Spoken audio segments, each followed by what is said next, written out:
Welcome back, everybody. I'm going to do some more reassembly on the Super M today, and we've ran into a little bit of an unforeseen snag in our preferred sequence of events for reassembly. It has to do with the way that aftermarket front end bolts on, and we've overlooked a little detail. It's nothing major. We might touch on the little workaround we're going to have to do today. Basically, it just changes the sequence of events over what the preferred order of reassembly would have been. But it's not like we're at a standstill or anything. So I'll catch you up on what's been done here to date. I did get the governor put on the side of the engine over there. Went well. And installed the water pump onto the front and put the fan belt on. We did not put the generator belt on, even though that should go on before the fan belt, but we have some major rework to do in here with that. Senior said he'd rather leave that part of it off until we can do a test run, so that's why we just have the fan belt on there now. And we have the pulley adjustment working so well that it's not any big deal to slack that off, loop it off, and then get that other belt snuck on behind and then put it back on again. So also got the thermostat housing top water outlet put on. There is a brand new thermostat in there, and we have new hoses and clamps for all the connections. This is the only one in place right now, but we have others for all the other different places. So what I need to do today is get those side channels on, as well as the front motor mount blocks that go in this area up here. We're just going to start with that, and then I think move on to the front bolster.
All right, bolster hooked up, ready to go.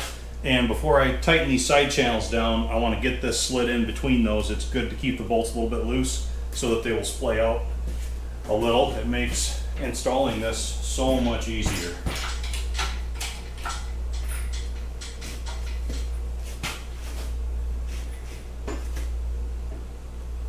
Up a little more.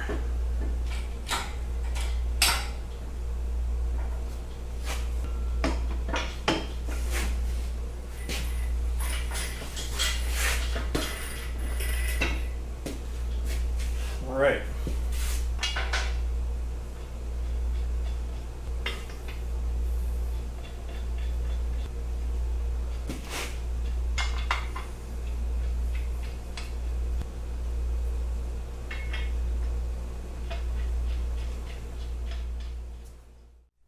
Okay, so I've invested some time off camera and I've got all the bolts tightened down for the side rails, for the mount blocks, and for the bolster. I left the bolster tensioned up while I did the tightening process to kind of preload everything in the state that it's going to be when it gets returned to service. Finished off with this heavy-duty jack under the front.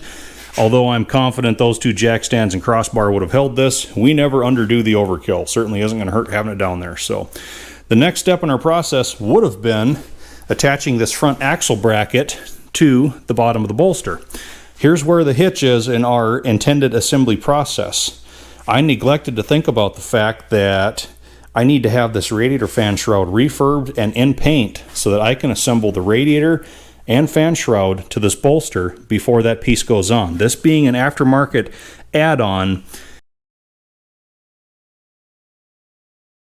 creates all kinds of unforeseen fitment issues. And the issue I'm having at this point right now, if I put this bracket on the bottom of the bolster, it is going to deny me access to the areas where I need to bolt that radiator to this front end. So I don't even have this thing in paint yet. This can't go on, and it's got some ragged edges I'll touch on in a minute that have to be dressed up. Another piece that we need to look at is this flat one right here.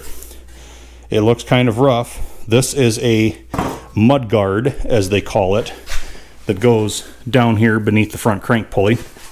And I believe it's more intended toward the narrow front wheels where they would kick things up, get in the belt area. This wide front being on here now, I don't think we really need that, but it's kind of a nice piece to have. We need to address these two pieces right here. We'll get into this one first. So to begin with the mud guard,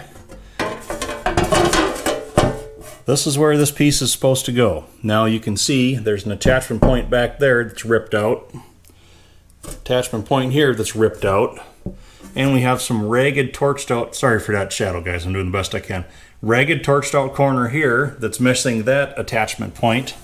Another ragged torched out corner here also missing the attachment point. And I don't know why they cut those pieces out. I'm not sure they knew why they cut those pieces out. It just doesn't make any sense. I've already deduced that this piece is beyond saving. Plus they make repops of these, which, well, I decided to get. So now that you see how this thing, well, I was going to say fits down here, but it doesn't because it pretty much was just laying loose in there. We'll put it on that front bracket. I'll place this over the axle bracket about where it would have been.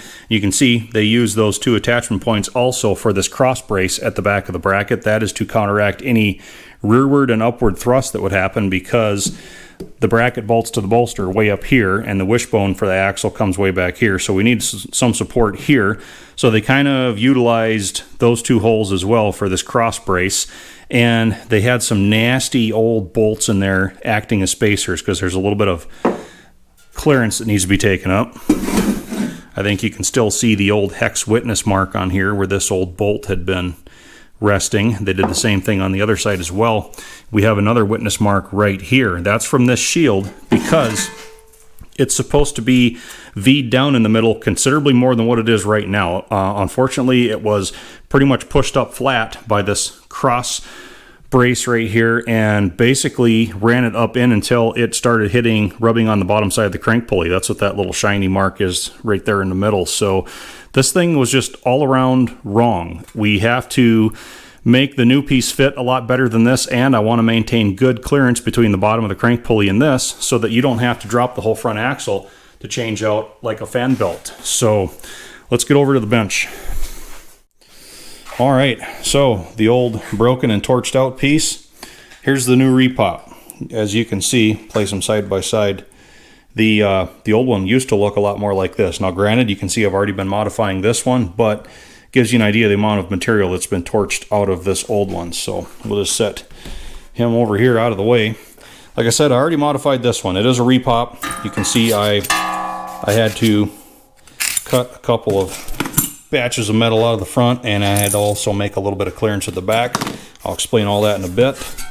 But, you know, we got a little Made in USA part number on there. Got this from Steiner Tractor Parts. And this one also has the appropriate amount of V in the middle that gets it down below that crank pulley. So, take this out here and I'll show you why I made the modifications that I did.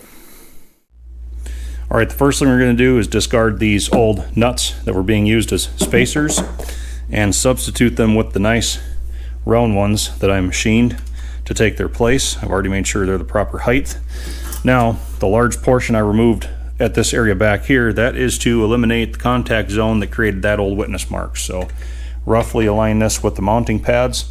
You can see that relief is going to allow this to stick down just ahead of that cross brace and not be sandwiched up flat by it. You know, put quite a lot of pressure on there, and like I said, that's also what pulled that up and got it into the bottom of that crank pulley. So you also notice I took this little bit of material off right here. That is because this drop down for the drag links bolts on the bottom of the pedestal like this, and the pointed front that's on this thing would have came around and just nicked the front end of this guard, being that it has the proper amount of drop with that V in the middle.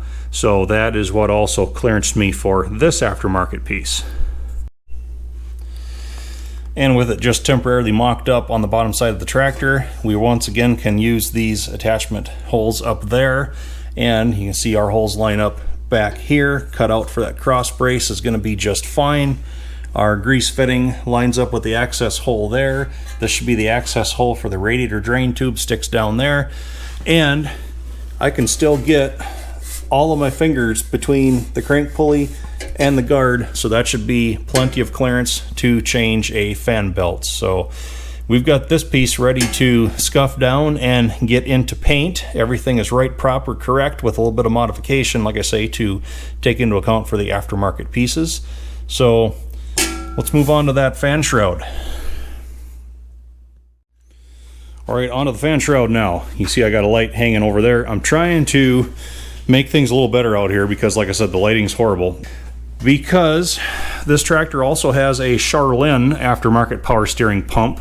It attaches to some of these governor cover bolts with a bracket here, and the pump resides in this area. That's the extra pulley for it right there. Part of that install, though, was to make some clearance around the edge of this fan shroud where it comes down here so that belt can come up and drive that pump pulley and everything's all happy. Problem is, I think the guy that got all happy hands with the torch on that guard down below was the same guy that decided to torch out a segment of this fan shroud.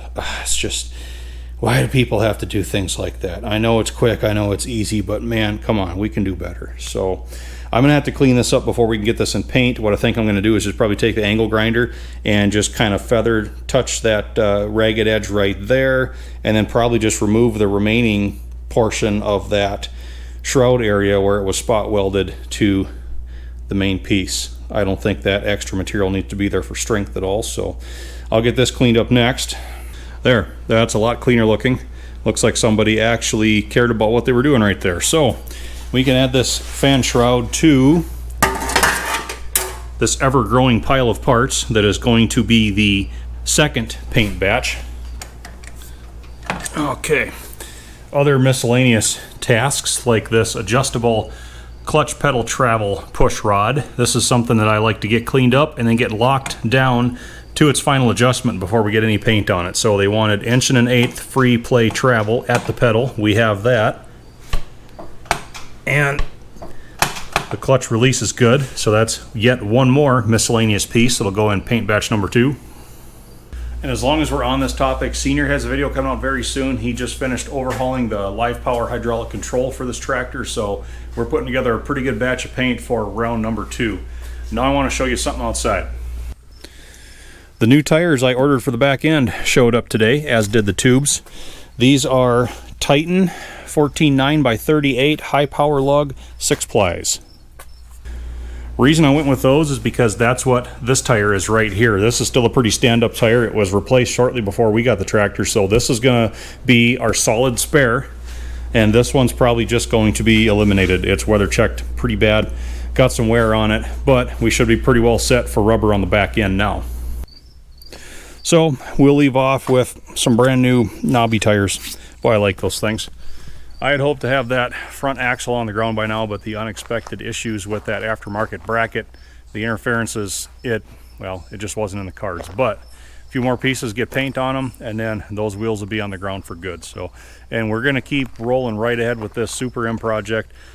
I'm not really under the gun as far as running out of painting weather yet, but it's going to require me doing my part and staying on this project and this project only to be sure that I can get all that stuff done before the weather gets too cold for us. We're already knocking on September's door, and after the 1st of October, it could be snow here anytime. So I have to keep on this project, and that's what's going to happen. In the meantime, thanks for watching, everybody, and I do hope to see you back again.